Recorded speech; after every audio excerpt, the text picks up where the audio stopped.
Donc voilà, qui est notre chef de file, il faut le rappeler, il a posé le problème de est-ce que tu veux parler de religion ou de croyance? Oui.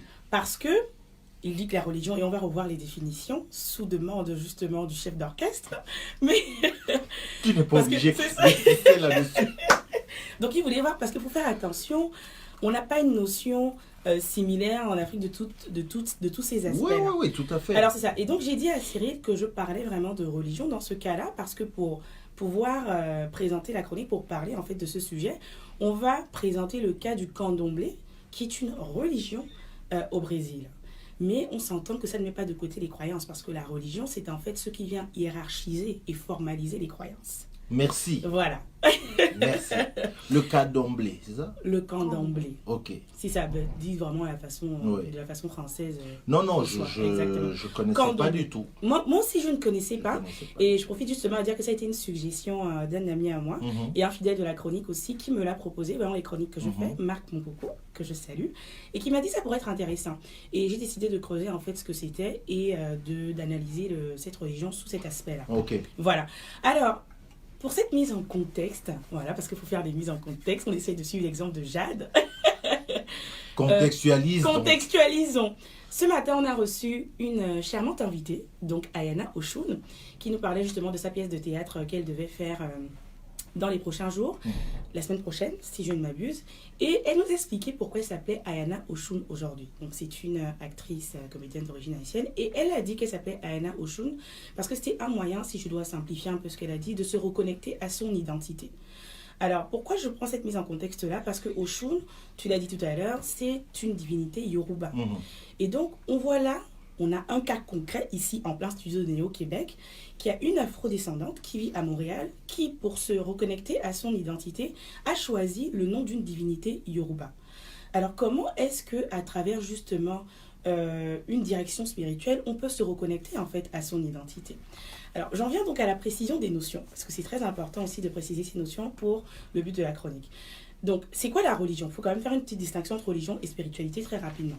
La religion, comme nous a dit Cyril hier dans notre conversation, et selon les définitions, c'est un ensemble de règles, de codes et de lois que doivent respecter les adeptes. Donc, c'est vraiment la formalité en fait des croyances, comme je disais. Elle impose donc une organisation hiérarchique à laquelle on ne peut pas ou on ne doit pas déroger. Tandis que la spiritualité, c'est d'abord une relation individuelle. Donc, c'est la relation qu'on a nous-mêmes avec nos traditions et nos convictions. Donc, la religion vient justement hiérarchiser et vient formaliser les croyances qu'on a en fonction du... J'allais dire même embrigader tout ça. Embrigader. Exactement. Alors, on parle aussi d'aliénation. C'est un terme qui est crucial pour la chronique. L'aliénation, il faut rappeler que c'est la dépossession violente de l'identité morale, spirituelle, culturelle, politique et économique d'un individu. Je dis violente parce qu'on sait qu'un des moyens d'aliénation qui a été utilisé, c'est l'esclavage puis la colonisation. Il n'y a rien de plus violent que ça. Donc, c'est le fait de se déposséder de qui on est sur tous les plans. Maintenant, ceci étant dit, de quelle façon nos croyances et nos religions peuvent représenter des facteurs de résilience?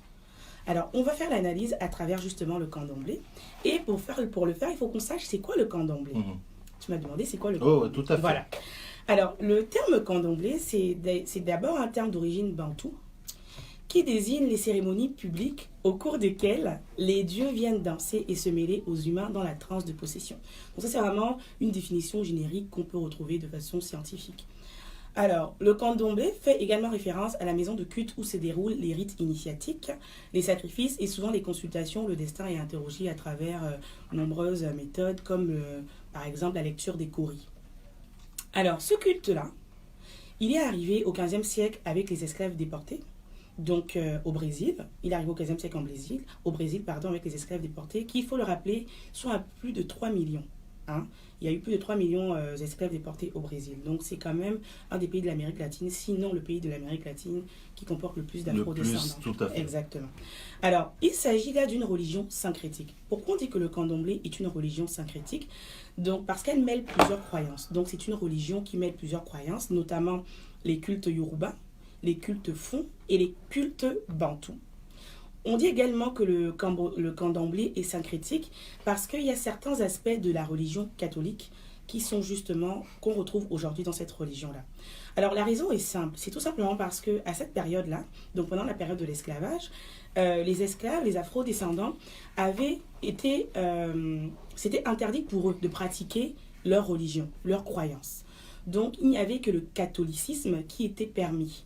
Donc dans la pratique, dans l'expression de la spiritualité.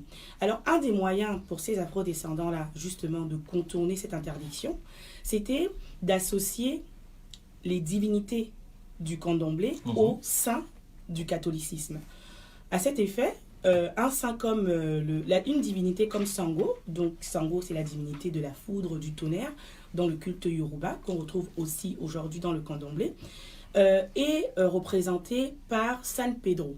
C'est-à-dire que pour pouvoir pratiquer leur religion en toute sécurité, sans éveiller les soupçons, ils allaient associer une divinité comme Sango à un saint comme San Pedro, Saint-Pierre. Okay. Donc, Saint-Pierre pour les catholiques, San Pedro au Brésil, pour pouvoir justement pratiquer leur religion sans éveiller les soupçons.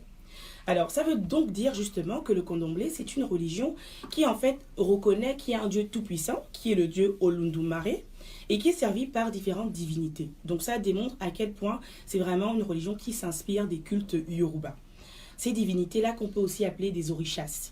Donc je pense que beaucoup de personnes sont beaucoup plus familières à ce terme-là. Il faut savoir aussi qu'il y a différents types de candomblé selon les régions.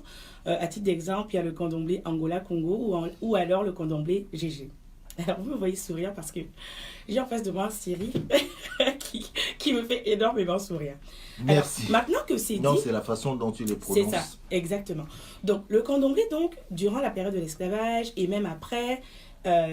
durant tout le 19e siècle et pendant la moitié du 20e siècle, va être une religion interdite, va être une religion réprimée et va être une religion stigmatisée.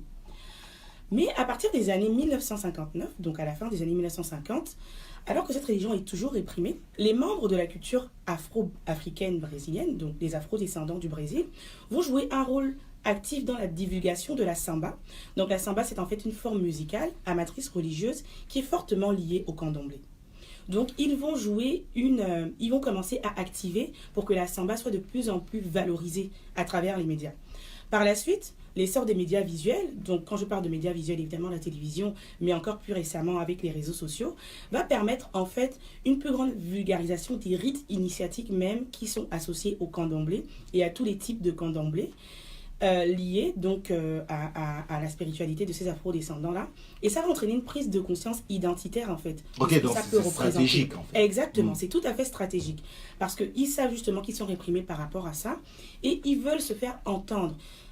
Il faut rappeler que le Brésil aujourd'hui, il y a encore une très forte présence du racisme. À cette époque-là, c'était encore plus fort.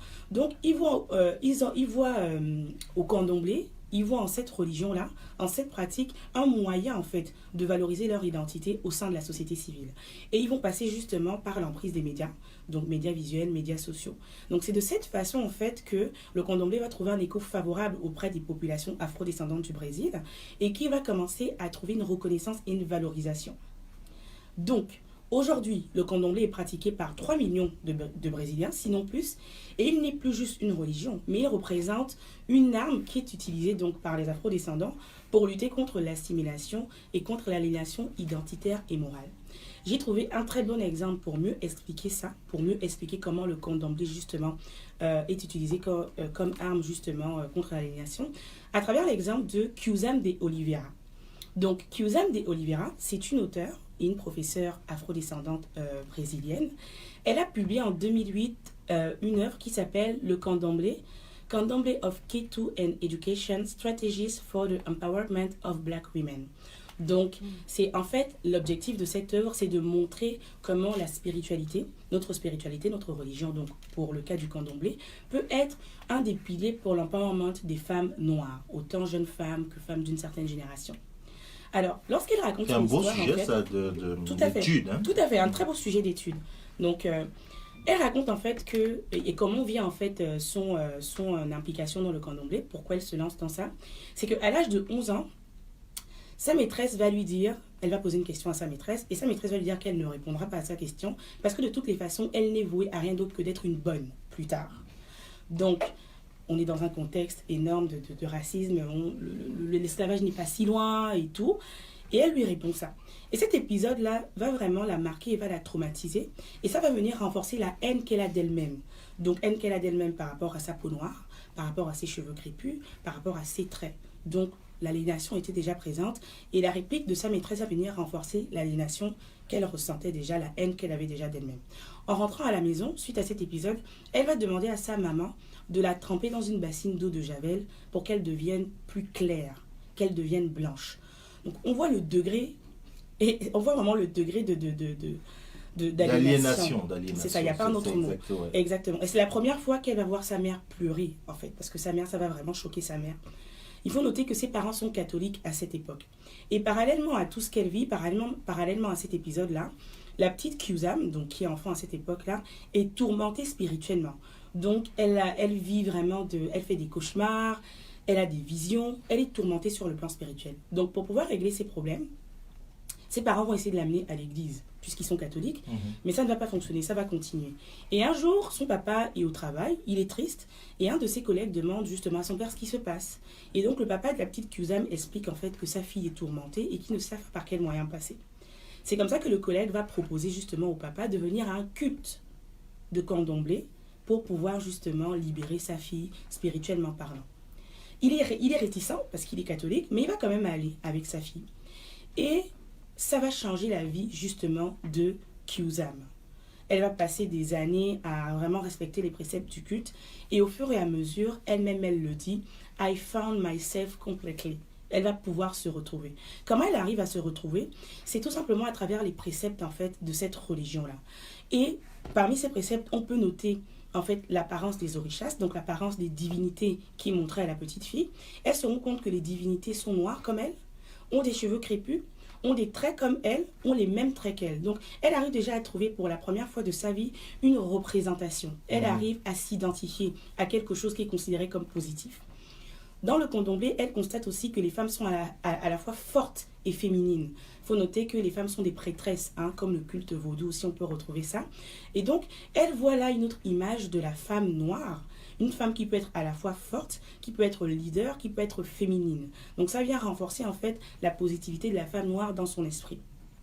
Aussi, elle constate en fait que la femme peut être une guerrière, une protagoniste de son histoire. Donc au fur et à mesure, elle va avoir une autre image de son identité et en fait, ça va lui permettre de se réapproprier identitairement, une image valorisante d'elle-même d'une femme noire. Donc, elle va pratiquer, elle le pratique toujours. Et Kyuzam n'est pas la seule dans ce cas-là. Donc, elle va donner des cours qui visent justement à renforcer l'empowerment des femmes à travers cette religion-là, à travers ce que ça peut faire. Donc, on voit là, à travers cet exemple-là, que le candomblé, à travers ce que le candomblé valorise, à travers ce que le candomblé vulgarise comme précepte, qu'il y a cet moyen de s'identifier en tant que femme noire et en tant qu'homme aussi, pour pouvoir justement se redonner une valorisation de soi. Une chose aussi qu'elle note, et c'est très important, et là ça fait un lien avec la chronique que j'ai faite la semaine dernière sur la transmission orale, elle dit que ce qui l'a beaucoup aussi aidé, c'est que tous les préceptes de la religion sont transmis de façon orale.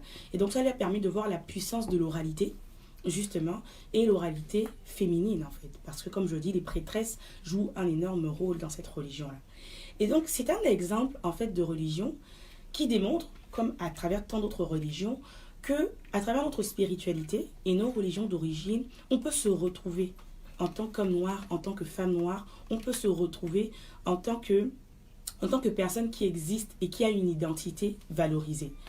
Et on voit donc à travers le candomblé que la spiritualité et la religion peuvent être des moyens au final, et je vais finir là-dessus, de réappropriation identitaire. Tout à fait. Donc, je trouvais que c'était intéressant. Non, j'ai beaucoup découvert à travers cette religion-là. Il faut savoir que ce n'est pas la seule religion qui est pratiquée dans ce sens en Amérique latine, au Brésil. Il y a plein d'autres. Et ça pourrait être le cas de plusieurs autres religions comme les nôtres en Afrique subsaharienne aussi. Au moins, ça permet de se... Tout à fait. Je comprends maintenant. Et voilà, c'est ça. Et comme on l'a dit, quand on sait c'est quoi la spiritualité, c'est d'abord ce rapport qu'on a à nous-mêmes. Quel merveilleux point de départ que de commencer avec un rapport à nous-mêmes positif pour pouvoir après justement le transmettre sous d'autres aspects. Merci beaucoup Émilie.